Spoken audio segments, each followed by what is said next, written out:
Alrighty everyone, hi, my name is Aiden and welcome back to another video. Ladies and gentlemen, today we have got a Chicago Bulls and Toronto Raptors game reaction for the Summer League. And ultimately it was a game filled with a lot of hype coming into it. Everyone was excited to see what our new players could do. Everybody was thrilled to kind of get into that new era of basketball for the Chicago Bulls. And ultimately, it was kind of a disaster in more ways than one. So what went wrong for the Chicago Bulls and how can we overcome what was a truly disastrous game in almost every single sense of the word? There was almost nothing we did right in this game. How can we address this? Let's talk about it in this video. But before we get any further, if you enjoyed the video and you want to see more from me, drop a like, drop a follow, and or subscribe if you are new. And let me know in the comments below what you guys think about the Chicago Bulls, their game against the Raptors, and maybe even your player of the game.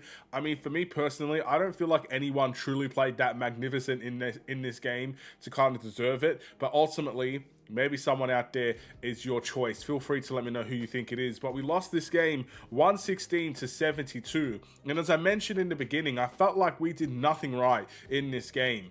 And I want to take you to a specific stat that, in my opinion, shows exactly why we struggled. And ultimately, there's more ways than one. But the assist column, ladies and gentlemen, was absolutely dreadful. We had 8 assists throughout the entirety of the game. One person didn't have 8 assists. No, that was the entire game. The entire game, the Bulls only had 8 assists. Even in the Summer League, I'd classify that as not good enough. And that was, in my opinion, the key to why everybody struggled. I mean, Javon Freeman-Liberty here had 21 points, only missed one shot as well. He got to the free throw line 10 times. He got to the free throw line 13 times and made 10 of them. So look, I think he's the clear choice for player of the game here if you had to pick someone.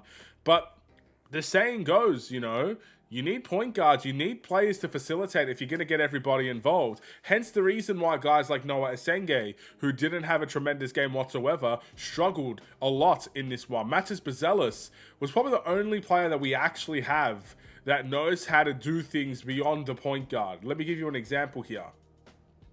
You got everybody struggling, right? The point guard, the shooting guard, any guard that we had, they weren't playmaking that well. I mean, we got Javon Freeman-Liberty, he had 0 assists. Young had 3 assists. You've got Grill, 1 assist. Kamawara, 2 assists. So, again, not a lot of passing and movement and player, you know, I guess player choice basketball, free movement basketball, whatever you want to call it. It wasn't free-flowing. So let's just say guys like Noah Esenge, a rookie, ladies and gentlemen. Yes, he's played in the professional scene before, but he still has so much to work on. He's a very raw prospect, very, very much a player that is a project player. How is he going to get any sort of good momentum going when the ball is not moving? Hence, his 5 points, 3 rebounds, 2 from 7 from the field. A lot of those shots weren't even that great of a shots, and the Bulls struggled because of it. How is guys like Lachlan Aldridge going to have any sort of momentum when the ball is not flowing to him? He had 2 shots only, and he had 2 points. Both of them were for free throws. So again, not good enough, but at the same time, the ball is not moving. The ball is not getting to them, and that was really, really poor. So I think the key thing I want to emphasize moving into that next game against Sacramento, which is pretty much in a couple of hours' time, we need to see the ball move more. This team, it felt like, and you could tell, they've not played together for that long. You know, it's crazy because we've got guys that have been here for a while in this Summer League team.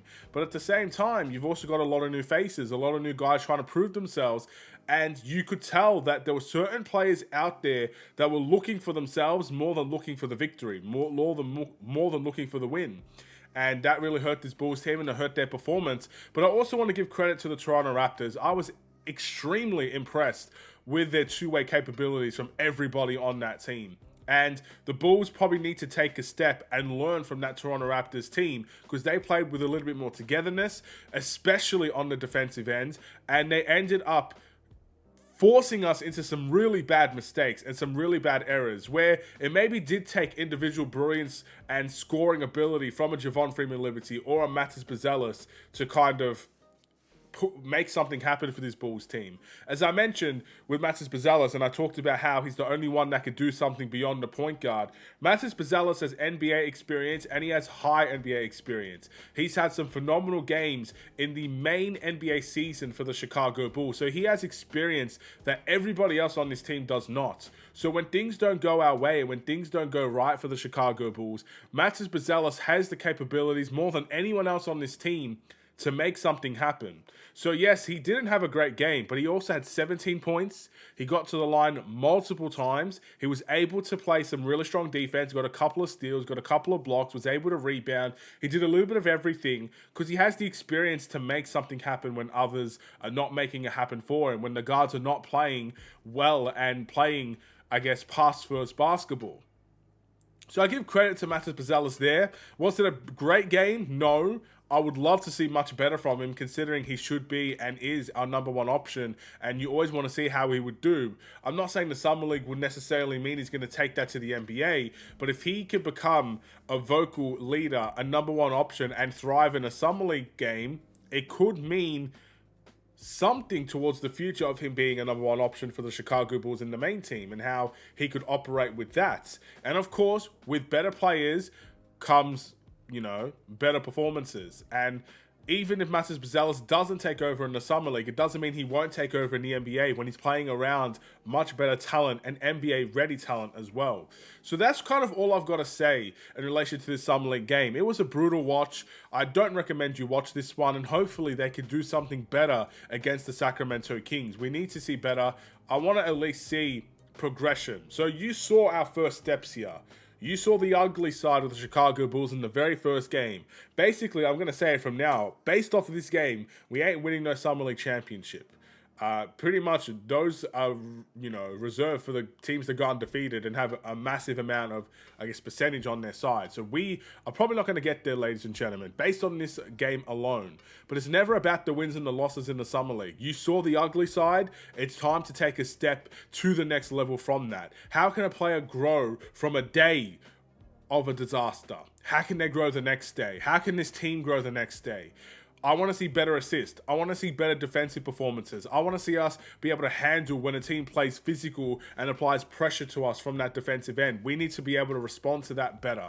That's what I'm looking for, ladies and gentlemen. I'm not going to sit here and say Noah Osenge is a bust based on one game. I'm not going to sit here and say Lachlan Aldridge is a bust based on one game. And I'm not going to sit here and say that Matas Buzelis will never be a superstar based on this one Summer League game. I'm not even going to say Javon Freeman-Liberty will not get a contract based on this one Summer League game, or that he's a bad point guard, or that he can't facilitate. I'm not going to say any of those things because it takes more than one to determine these things. And for many, it takes more than the Summer League to determine those things. So I am looking forward to the next one. I think it's very much safe to say I'm going to leave this one in the past and forget about this one entirely. What can we do against Sacramento? We'll have to wait till then, shall we? But before we get any further, actually, this is the end of the video. Thank you guys for watching. I'll see you guys in the next one. Have a wonderful and safe day. Stay safe, stay healthy, and stay tuned for more. Take care, and peace.